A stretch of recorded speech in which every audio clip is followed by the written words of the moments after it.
In 1991, the Redskins built one of the greatest teams the NFL has ever seen. But what if I told you this same team doesn't get enough recognition for what it did? The media never spoke about them, and teams never feared them. So what's the deal here? How good was this Redskins team actually? To find out, we need to go back to 1987 when the Redskins won the Super Bowl. But here's the crazy thing. The following season, they failed to even make it to the playoffs. Many believed the win in '87 was just a fluke. And after the retirement of John Riggins, the team became an average rushing attack. So, in 1989, head coach Joe Gibbs knew the team needed to adapt. And he might have created the best passing offense in football. In 1989, the Redskins were ranked second in passing yards. Their secret? A trio of elite wide receivers known as the Posse: Art Monk, Gary Clark, Ricky Sanders. This was a Super Bowl caliber lineup. Their only problem? The quarterback wasn't exactly lighting it up. Mark Rypien was notorious for fumbling, and many believed he simply wasn't ready.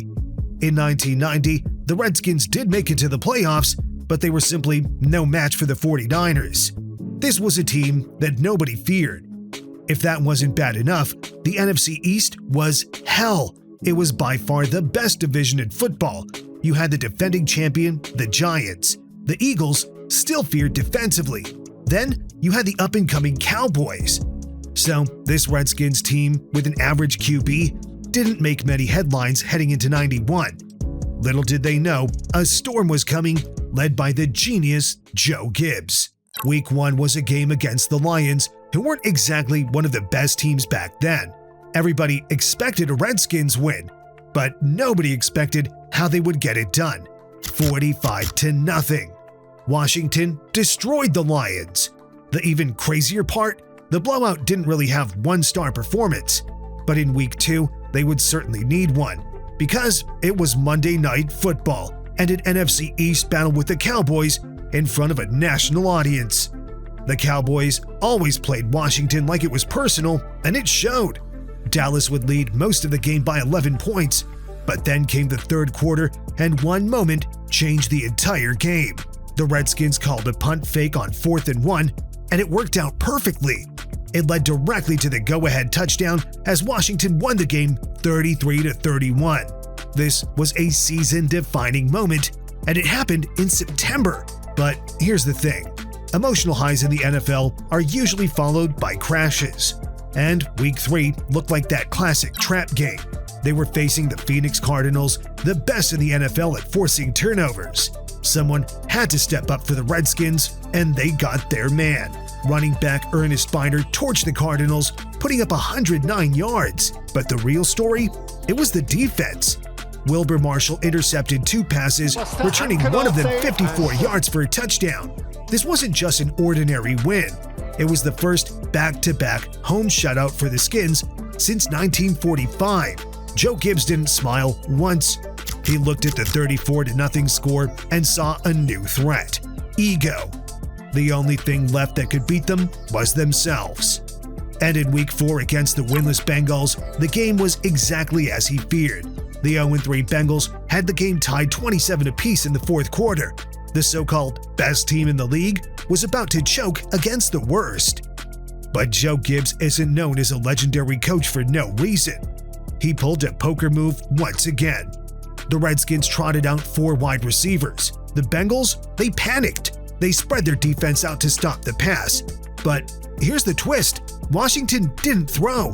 They ran the ball right through the emptied-out middle. This time, it was Gerald Riggs who did the damage on the ground. He punched in his 3rd touchdown of the day as the Redskins escaped Cincinnati with a 34-27 win. They survived, but now the schedule was about to get personal. Because they were heading into Monday Night Football against the Philadelphia Eagles. The Eagles' defense was playing like their heads were on fire.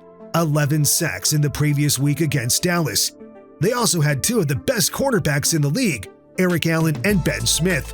Joe Gibbs himself said, "If I had to pick a defense I didn't want to play against, it would be this one."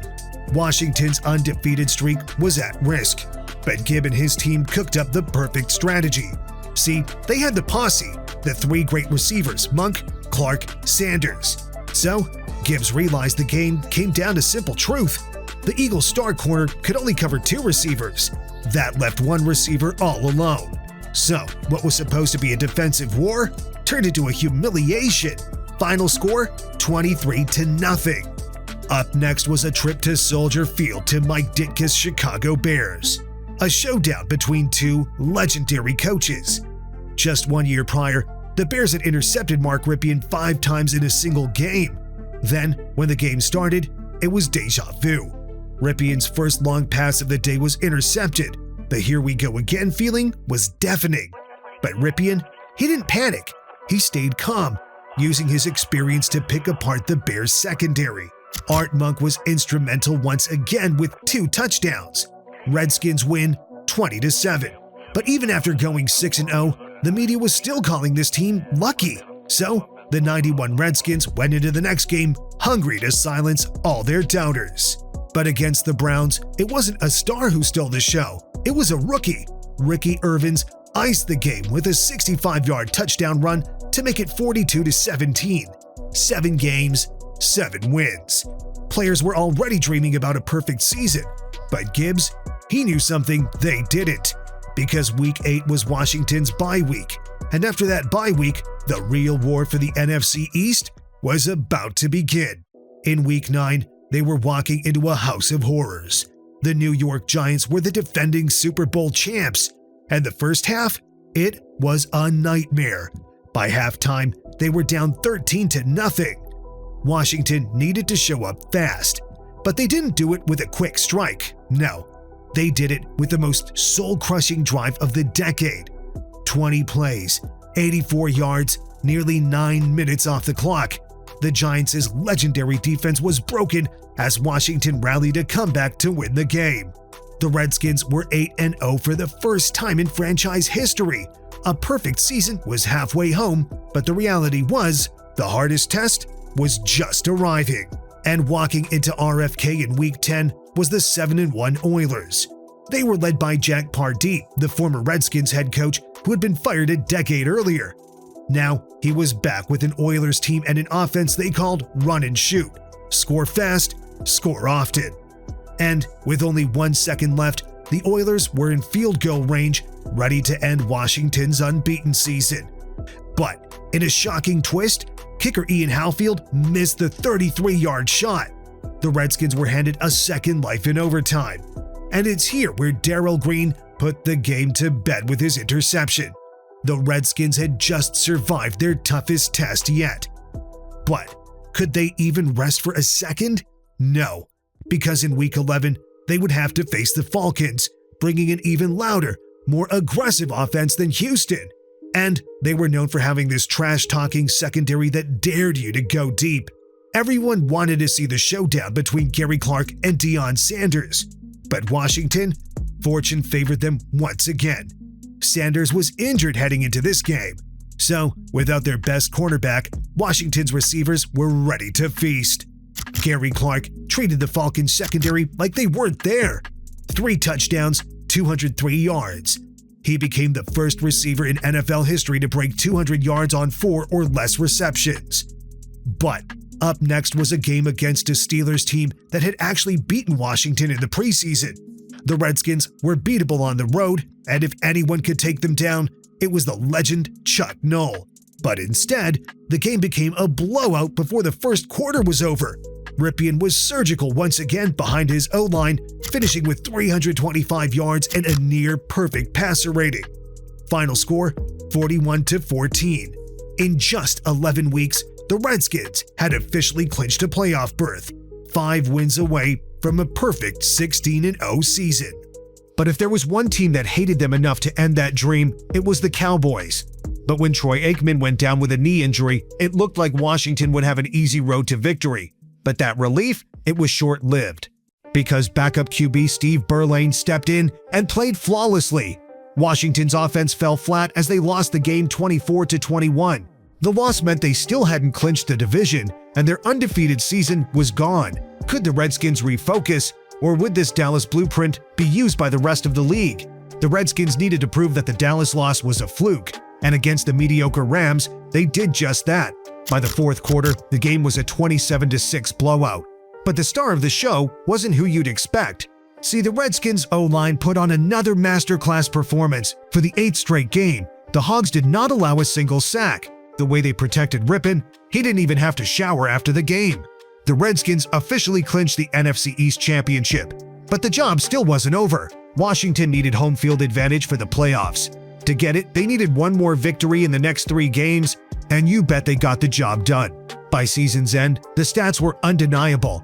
The Skins led the league in scoring and ranked second in defense. Mark Ripon was named All-Pro for the first time, and his receivers might have been the greatest trio ever assembled. But Joe Gibbs knew that defense wins championships. This was a team that had Darrell Green on defense, named first-team All-Pro for the first time for his 5 interceptions. And Charles Mann made 11.5 sacks to also earn All-Pro honors. Honestly, they may have been the most well-rounded team in NFL history, but in order to be remembered, they needed to win the Super Bowl. First up was the Falcons, the team Washington embarrassed earlier in the season. Heavy rain turned the RFK grass into oatmeal, the worst passing conditions anyone had ever seen. That deep passing game plan, Gibbs had to throw it into the trash. He called a play that wasn't even in the game plan. It was a simple draw to Ricky Irvins, which allowed him to slash through the defense for a touchdown. He finished with 104 yards, ending the Falcons 1 carry at a time. And on defense, the explosive Michael Haynes was erased from the planet by Darrell Green. The game ended 24-7 as the Falcons went home in silence. Fans, though, still weren't satisfied because they wanted the only team that had truly embarrassed them during the regular season, the Cowboys. But fate had other ideas. Standing in front of them were the Lions instead, led by the legend that is Barry Sanders. The world expected him to dance all over RFK Stadium, but Washington's defense had other plans. They held him to a mere 44 yards on 11 carries, and in the backfield, Darrell Green capped things off with a 32-yard pick six. But the story was once again the O-line. Ripon was so well protected that he picked the Lions apart for 2 more touchdowns.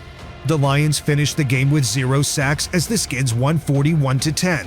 They didn't just win the NFC, they owned it. But awaiting them in the Super Bowl was the true final boss, the only team in the league that could match their scoring power, the Buffalo Bills. Jim Kelly, Thurman Thomas, players that could take over a game at any moment. If the Skins won this game, they could truly say that they were the greatest to ever do it. If they lose, they may be forgotten. And the nerves seem to get to both teams. Because for the first time in 15 years, the first quarter of a Super Bowl ended scoreless. But what everyone didn't know is that Washington was just warming up the engine. They exploded for 17 points in the second quarter. Then, it was time for the defense to take over. They called a blitz play that they hadn't even practiced before.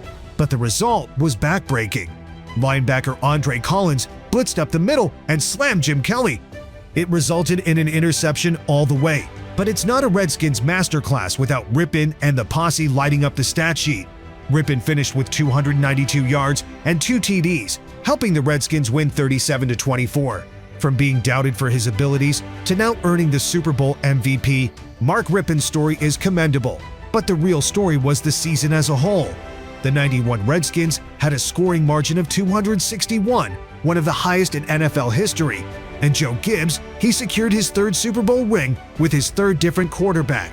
The 1991 Redskins proved they were the most complete, dominant machine the league had ever seen.